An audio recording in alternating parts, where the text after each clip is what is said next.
This offseason, we saw quite a few headlines, storylines, and narratives about this Chicago Bears team.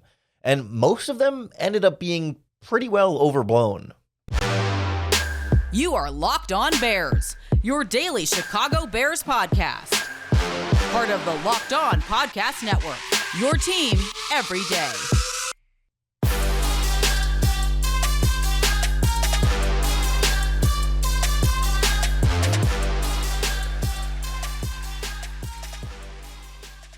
This is Locked On Bears, and I'm your host, Lorin Cox. I'm here to bring you your daily, in-depth Chicago Bears news and analysis. You can follow me on Twitter at CoxSports1. You can follow the podcast on Twitter at Locked On Bears. You can like Locked On Bears on Facebook. Join the Locked On Bears Facebook group for even more Bears talk. And make sure you hit that subscribe button on the Locked On Bears YouTube channel to keep up with all of our video podcasts as well. Thanks for making Locked On Bears your first listen today. Today's episode is brought to you by Birddogs. Go to birddogs.com/LockedOnNFL, and when you enter in our promo code LockedOnNFL, they'll throw in a free custom Birddogs Yeti-style tumbler with every order. On the show today, we look at some of the overblown Chicago Bears offseason narratives and headlines. Some of the things that came to dominate a lot of the conversation surrounding this team that didn't really end up coming to fruition, or at least not playing out the way that the narratives or the headlines may have directed things. Of course, that has to involve quite a bit the quarterback conversation that wasn't, but was, unfortunately, a part of this early portion of the offseason, and some different narratives about free agency and the NFL draft. And we may, if time, we may look ahead at what some of the persisting narratives might be and whether or not those too will end up being proven overblown. But the big one that we tried our hardest here on the podcast to not get caught up in, to not even try not to talk about too much, just to not give it so much strength and weight as it seemed to be getting in a lot of other places, was the sort of the will the Chicago Bears trade Justin Fields? Will they draft a quarterback? Should they trade Justin Fields? That sort of narrative, storyline, headline, etc. was entirely too overblown. And it's the kind of thing where it's like, sure, we can't, everyone's talking about it, so we can't, ignore it, but we tried 2 or 3 times, through January, February, and March to explain in different ways why it didn't make complete sense and why it was not something that we should be fretting over, not something we should be spending a lot of time and energy thinking about too much. Certainly, when it comes to narratives and headlines and storylines like this, there's always some grain of, I wouldn't even say grain of truth, but grain of logic in it, in the sense that, yes, we can all acknowledge that the Chicago Bears had the number 1 overall pick at that time, and that there were quarterbacks expected to be drafted number 1 and number 2 as it played out, and that when you have the number 1 overall pick, it is good to evaluate those quarterbacks and see if perhaps those quarterbacks would be an upgrade over your quarterback situation, and then you pair that with Justin Fields having a box score statistically poor 2022 season, and you can see where the narrative comes from, right? It's not like it came out of nowhere or some conspiracy to slander Justin Fields or anything like that. So there's a kernel of okay, I understand why it comes up, but when we started to apply scrutiny and logic and critical thinking to the process there, we could pretty well get past the narrative and kind of leave it where it was there. That yes, sure, the Bears were going to do their homework on these quarterback prospects, and sure, there's a rookie contract conversation to be had there, but part of this conversation was also about the faith that they had already shown in Justin Fields up to that point.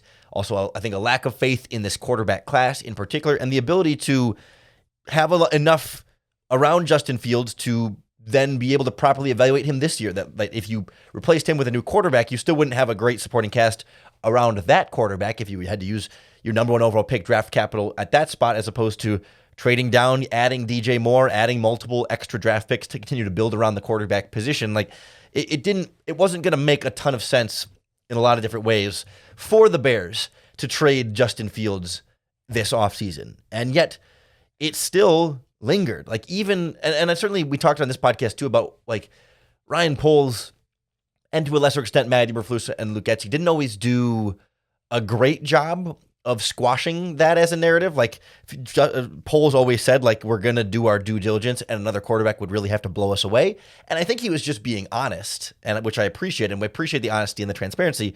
But like he kept leaving the door open in that way of like, you know, that they're not like, he wouldn't come out and say we are 100% Fields and no chance do we take a quarterback. He said, well, we're going to do our homework, which is honestly like the smart and transparent thing to do there. But it was never like this, you know, it was made out to be like this Bears should be shopping Fields or Bears are taking offers on Fields or looking at what that might look like. I don't think that was ever really the case. That was much more of an outside idea that became more of a narrative of its own rather than anything actually coming from the Chicago Bears organization. And so finally, that conversation, that narrative, that storyline died when right before free agency, when the Bears did officially trade down with the Carolina Panthers and essentially took them out of the running for a young quarterback in this draft. And it really affirmed that, yes, the Bears are building around Fields, building around the quarterback position, and of course, sort of trying to get as much in that department as possible to more properly evaluate Justin Fields this season, right? It's not as though they're locked into Justin Fields for the next 10 years.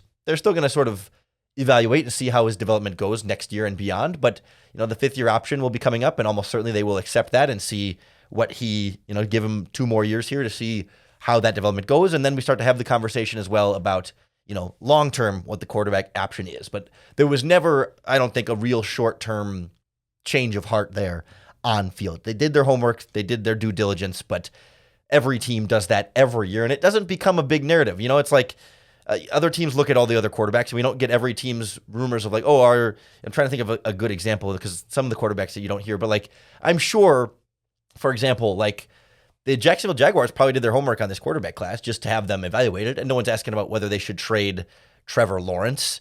You know, teams across the board are going to be doing that every year, and we don't hear trade rumors about every other quarterback, but because the Bears have the number 1 overall pick, we get it. We understand why. And the other quarterbacks drafting in the top of the draft, we're also interested in quarterbacks, and that's what everyone's trading up for. Like, we understand it, but it was always overblown and generally a waste of our time, our airspace, our letters, you know, our eye space, reading articles, listening to podcasts. And that's why I tried not to waste too much of our time with it as it was happening. But it's good to kind of look back and reflect and say, yeah, remember that?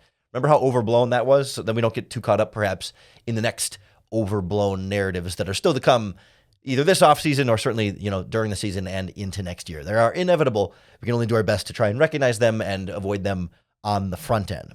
But a few other things, maybe less serious and less dramatic as a Justin Fields trade rumor, also dominated a lot of the conversation around the Bears. And I don't think a ton of it ended up ultimately coming true. So we'll look at some of the other overblown headlines and narratives around this Bears team next on Locked On Bears. The Locked On Bears podcast is brought to you by our friends at Birddogs. Birddogs makes super comfortable shorts and pants that make you look good. I'm actually wearing Birddogs right now. I'm not going to stand up on the YouTube video here, but they're gray shorts with liners in them, and they're super, super comfortable. I love wearing them while I do the podcast here. They also have khaki shorts that are designed to fit slimmer through the thigh and give you more of a sculpted look, but it's comfortable, right? Like it's tight, but it's not like a stiff, restricting type of cotton the way that like regular shorts have. Birddogs invented their own cloud knit fabric that looks like khakis but stretches so you get a way slimmer fit without having to sacrifice comfort or movement. And they also use anti-stink sweat wicking fabric that keeps you cool and dry all day long. You don't get any kind of that swampiness going on with your Birddogs because they air you out very, very nicely.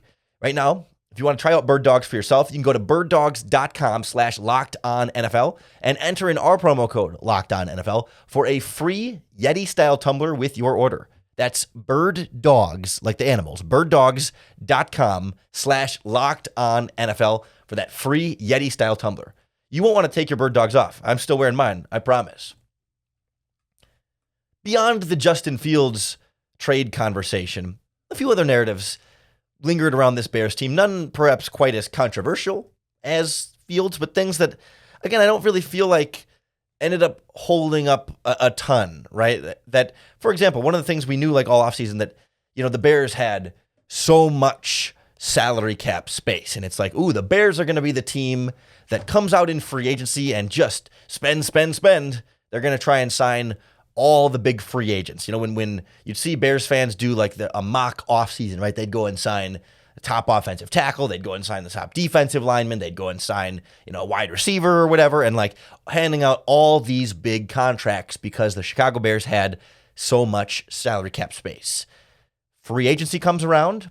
Sure, we do get one big contract to Tremaine Edmunds. No doubt that was a top of the market deal for a linebacker. But the first deal that came out was TJ Edwards, you might remember. And really, Edmunds was the only like major big dollar free agent contract the Bears handed out. Like I said, Edwards was, a cheaper like $7-8 million a year with not a lot of guaranteed money in it. Nate Davis was around, I think, 3 years, $21 million. DeMarcus Walker was around the same kind of price tag. Like they didn't go out and dump loads and loads of money in these free agents to try and build up the best possible free agent class they could.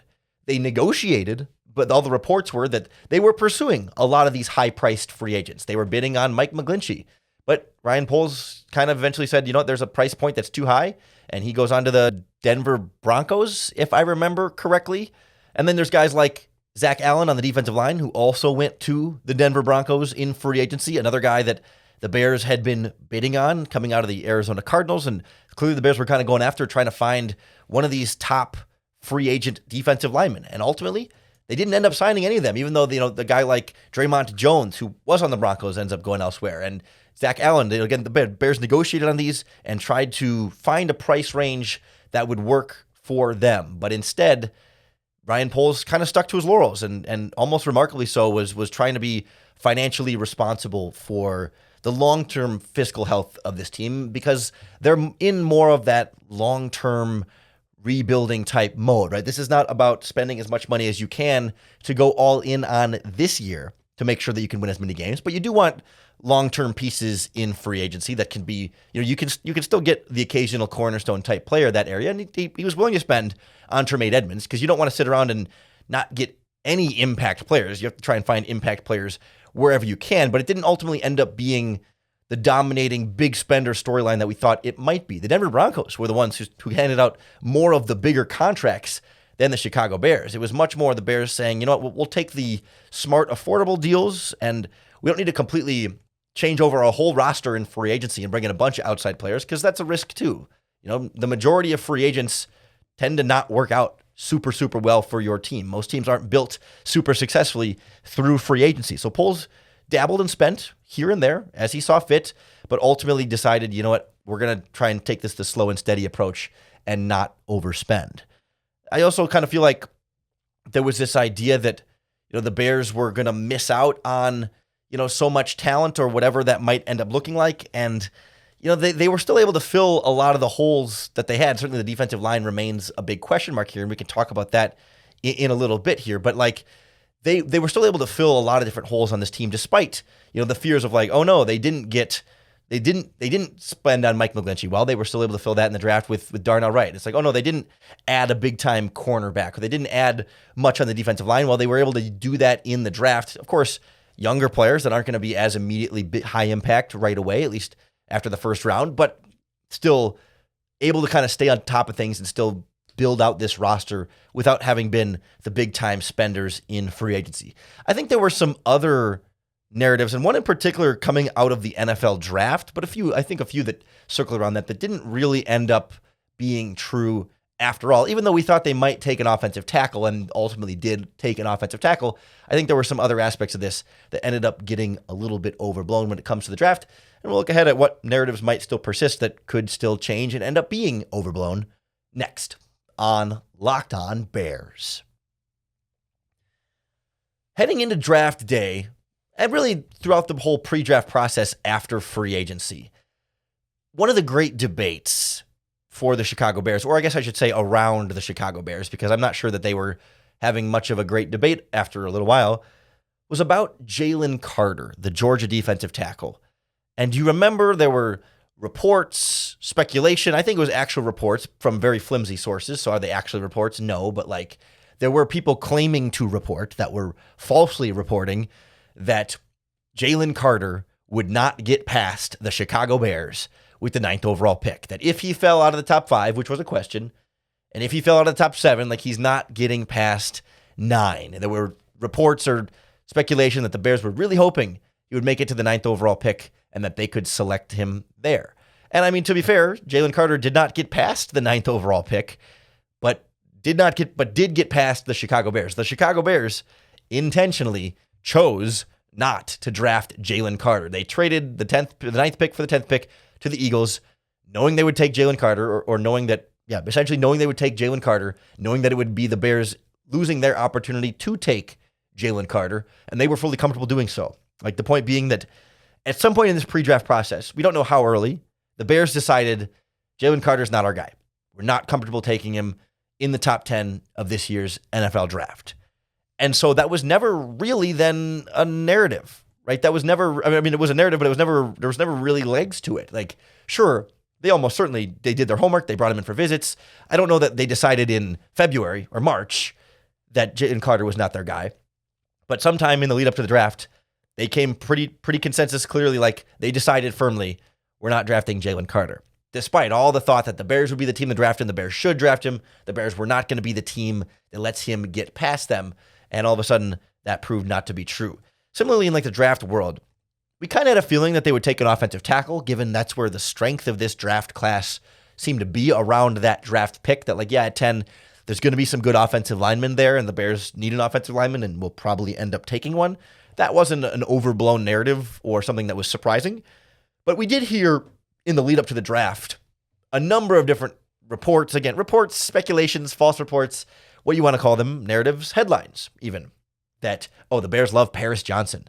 The Bears are going to do whatever they can to get Paris Johnson. Of course, Paris Johnson ends up going before the Bears pick, but what the Bears claim after the draft, that Darnell Wright was their top tackle anyway. They didn't specifically say we would have taken Wright over Paris Johnson, but they did say he was the top tackle on our board, the tackle we were most excited about getting in this year's draft. That could be a lie. That could be untrue. That could be stretching the truth. Certainly, we don't have to believe them at face value there, but regardless, it's something. But also there was some talk that they liked Peter Skoronski and we're going to take the Northwestern kid. There was some talk that they might like Broderick Jones from Georgia, the other offensive tackle in this draft. There was also some talk that they liked Darnell Wright, but it seemed like among all the 4 top offensive line prospects, we heard some amount of really unvalidated reporting that they liked each of the 4 potential guys there. I think we heard different stuff about some of the pass rushers too, that they like Miles Murphy from Clemson, or they like Lucas Van Ness from Iowa. Like, we got a pretty 2 full lungs of smokescreen in the lead up to the NFL draft. And those narratives also ended up being pretty well a bit overblown. Like, you could say yes to Darnell Wright, but how were we supposed to know that Wright was the right one? I mean, it was sort of mixed in with all the smoke there, so that you couldn't really tell which one was true and which one to believe, because if you can't believe them all, only one of them can be true. So how can you pick which one was going to be the one that would be true in that regard? We also wondered, how the Bears might focus these draft picks on, need versus best player available. Would they be willing to double down on picks? And I think, them grabbing the 2 defensive linemen, not back-to-back, but almost back-to-back in the 2nd and 3rd round there, I think illustrates some of that ability to, draft for need, but also best player available. I think some of that stuff ultimately held up there, that they had to get guys at those positions and prioritize them, but they were still willing to trade up in between those picks and take a cornerback there. It wasn't like whatever they could do to draft defensive line, they were going to just reach no matter what to just fill these specific positions, as opposed to leaving some room and some flexibility for like a true best player available type of pick there. So it did feel like some of the draft stuff was all right, but some of the big time, like especially first round pick stuff about Jalen Carter and about some of the other first round guys didn't ultimately end up panning out. We also thought like maybe the Bears were going to make a big trade down from 9, that not only to 10, but could as far as 13, as far as 17. I know the Steelers were a team that was rumored heavily to be talking to the Bears about a trade down, and we don't know for sure that the Bears weren't talking to those teams, but we do know that the Bears weren't willing to move that far down. That Ryan Poles said they kind of viewed like they didn't want to go too much farther down than 9 to still be able to land Darnell Wright, to land the offensive tackle that they thought they really needed to get out of this year's draft class. And so that too, some of the trade down smoke was a little bit overblown. I think what's left now, the big narrative I think around this Bears team, is the lack of pass rush. I think that's the big question mark. It's the Bears didn't do enough to help their defensive line. And I don't think it's overblown right now, but I think there's an asterisk to this that could still change, is that yes, up to this point, the Bears have not done enough for their defensive line. It is a major weakness that has the potential to hold this defense back. And if they do nothing else to the defensive line, I would also predict that it would be a major weakness that will hold this team back. But we heard Ryan Poles say after the draft, they're still exploring options in free agency, still exploring options for a potential trade.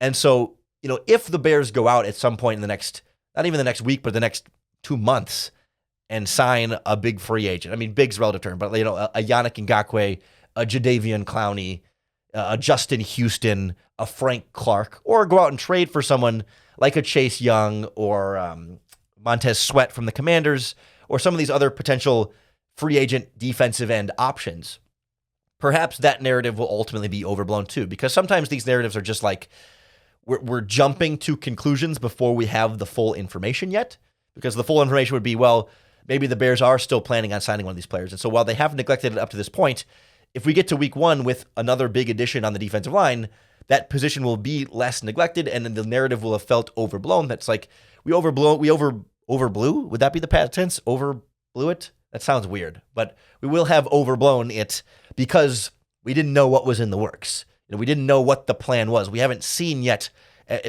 presumably, what the full plan is. I mean, maybe we have. Maybe the full plan is what we've got, and this is what we're going to see, and it's going to be a problem. It looks like a problem as it stands right now, but I'm still willing to say, hey, wait a minute. Maybe they will still address this position in a way that can alleviate more of those concerns and that can make that position, it'll still be a weakness, but maybe less of a glaring, biggest hole on the roster, and maybe the worst defensive line in football as it stands right now. We keep a close tabs on all the big narratives and storylines surrounding your Chicago Bears team right here on the Locked On Bears podcast. So that's why you have to make sure you hit that subscribe button on YouTube or wherever you listen to podcasts, because that's going to be the best way to keep up with all of our daily, in-depth Chicago Bears news and analysis. Thanks for making Locked On Bears your first listen today. We're part of the Locked On Podcast Network. That means your team every day, all throughout the offseason. We will be here for you to give you your daily Bears fix, and of course, to give you your next opportunity to bear down.